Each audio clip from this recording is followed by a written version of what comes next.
नमस्कार, मी संजय बोर्डे. आपण बघत आहात लोकनायक न्यूज.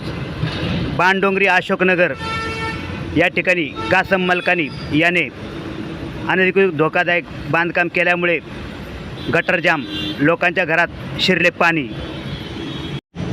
एकीकडे महानगरपालिका तोडक कारवाई करत आहेत, तर दुसरीकडे असे काही भूमाफिया आपले स्वार्थ साधून मोठमोठे अनधिकृत बांधकाम करत आहेत व लोकांना त्रास देत आहेत. त्याच्यावर कारवाई झाली पाहिजे अशी मागणी स्थानिक जनता करत आहे. मी त्याला फोन केला होता. तुझा एवढा स्टॉप आहे इथे, हा घर स्टॉप आहे. हे वाढवलंय का? फोटो आहे आमच्याकडे, हे ती वाढवलं. कुठलाही पाहिजे तर तुम्हाला जे